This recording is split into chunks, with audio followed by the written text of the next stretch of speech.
1 জানুয়ারি থেকে নবম pay scale কার্যকর। সচিবদের নির্দেশে 1:4 অনুপাত নির্ধারণ ও মূল বেসিক সর্বনিম্ন 30,000 টাকা পুনঃবিবেচনা। ভিডিওটি শুরু করার পূর্বে যারা এখনও চ্যানেলটি সাবস্ক্রাইব করেননি তারা সাবস্ক্রাইব করে বেল আইকনটি অল করে দিন। অবশেষে সরকারি চাকরিজীবীদের জন্য 1 জানুয়ারি থেকে নবম পে স্কেল কার্যকর করা হল। সচিবদের প্রবল চাপের কারণে নতুন এই উদ্যোগ নিয়েছে পে কমিশনের চেয়ারম্যান জাকির আহমেদ খান। সচিবালয়ের প্রায় 70 সচিব একত্রিত হয়ে নবম পে স্কেল বাস্তবায়নের চূড়ান্ত সিদ্ধান্ত গ্রহণ করেন। এছাড়াও অবসরপ্রাপ্ত সরকারি চাকরিজীবীদের জন্য ভাতা বৃদ্ধির নতুন সিদ্ধান্তের কথা জানায় তারা। পে কমিশনের চেয়ারম্যান জাকির আহমেদ খান ও অর্থ উপদেষ্টাকে কড়া নির্দেশ দিয়েছে আগামী 1 জানুয়ারি নবম পে স্কেল কার্যকর করার জন্য, যার ফলস্বরূপ অন্তর্বর্তীকালীন সরকারের গঠিত কমিটি দ্রুত গতিতে নবম পে স্কেল কার্যকর করার পাশাপাশি বিভিন্ন ভাতা বৃদ্ধির নতুন উদ্যোগ গ্রহণ করেন। বাংলাদেশে প্রায় 14 লক্ষ সরকারি চাকরিজীবীদের জন্য নবম পে স্কেল বাস্তবায়নের এই সিদ্ধান্ত গ্রহণ করার ফলে কর্মচারীদের ভেতরে স্বস্তি জেগে উঠেছে।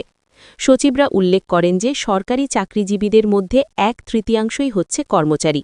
তাই কর্মচারীদের সকল দাবি মেনে নিয়ে নবম পে স্কেল বাস্তবায়ন করা আমাদের গুরুত্বপূর্ণ পদক্ষেপ হতে পারে। আমরা আগামী 1 জানুয়ারি সময় নির্ধারণ করেছি এবং এর মধ্যেই গেজেট প্রকাশ সহ সকল ধরনের কার্যপ্রক্রিয়া সমাধান করা হবে। কর্মকর্তা ও কর্মচারীদের জন্য একযোগেই নবম পে স্কেল কার্যকর করার সিদ্ধান্ত সরকারি চাকরিজীবীদের পরবর্তী জীবনমান উন্নয়নে ব্যাপক আলোড়ন সৃষ্টি করবে বলে মন্তব্য করেন সংশ্লিষ্টবৃন্দ। প্লিজ আপনারা চ্যানেলটি সাবস্ক্রাইব করুন। 2025 সালের গঠিত নবম বেতন স্কেলে সর্বনিম্ন বেতন নির্ধারণ করা হয়েছে 30,000 টাকা।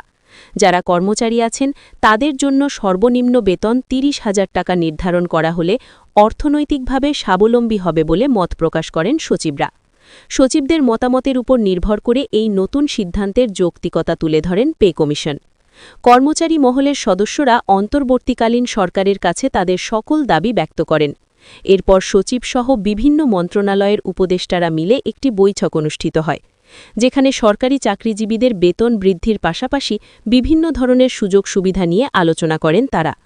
পে কমিশন ও অর্থ উপদেষ্টা ওতপ্রোতভাবে নবম পে স্কেল বাস্তবায়ন করার সঙ্গে সরাসরি জড়িত থাকার কারণে তারা বেশ কিছু গুরুত্বপূর্ণ তথ্য উপস্থাপন করেন।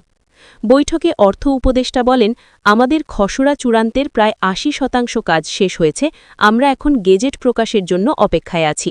যে কোনো সময় নতুন একটি গেজেট প্রকাশ করব এবং সেটা আগামী 15 ডিসেম্বরের মধ্যেই। যেহেতু কর্মচারীরা আগামী 15 তারিখ পর্যন্ত আলটিমেটাম দিয়েছে, তাই আমরা এর আগেই নবম পে স্কেলের সকল কার্যক্রম শেষ করার উদ্যোগ হাতে দিয়েছি। আমরা চাই সরকারি কর্মচারীদের ভেতরে স্বস্তি ফিরে আসুক।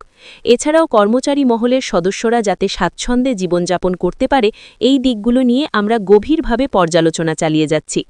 আশা করা যাচ্ছে এবারের নবম পে স্কেলের নতুন উদ্যোগ খুবই গুরুত্বপূর্ণ ইঙ্গিত প্রকাশ করবে।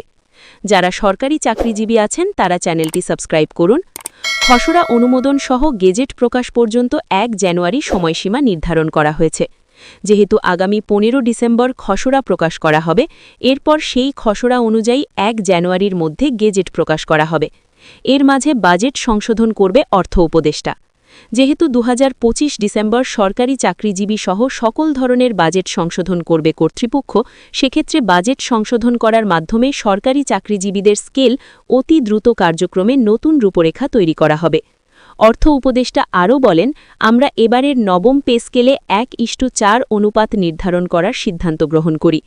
যেহেতু প্রধান উপদেষ্টা অনুপাত আকারে বেতন বৃদ্ধির জন্য আমাদেরকে নির্দেশ দিয়েছে, আমরা অনুপাত আকারে সরকারি চাকরিজীবীদের জন্য বেতন নির্ধারণ করার লক্ষ্যে কাজ চালিয়ে যাচ্ছি। অনুপাত আকারে বেতন নির্ধারণ করার অন্যতম কারণ হচ্ছে বৈষম্য দূরীকরণ। প্রধান উপদেষ্টার নির্দেশকে কাজে লাগিয়ে পে কমিশনের চেয়ারম্যান জাকির আহমেদ খান ও অর্থ উপদেষ্টা মিলে নতুন সিদ্ধান্ত নিয়েছে। তবে এখানে সচিবরা বিভিন্ন মত প্রকাশ করলেও ইতিমধ্যে 1:4 অনুপাতে নবম পে স্কেল কার্যকরের নির্দেশ দিয়েছে। সচিবরা বলছেন, আগামী 1 জানুয়ারি 2026 থেকে নবম পে স্কেল কার্যকর করা হবে এবং যা জানুয়ারি মাসের বেতন থেকে হবে। ভিডিওটি শেষ করার পূর্বে চ্যানেলটি সাবস্ক্রাইব করুন।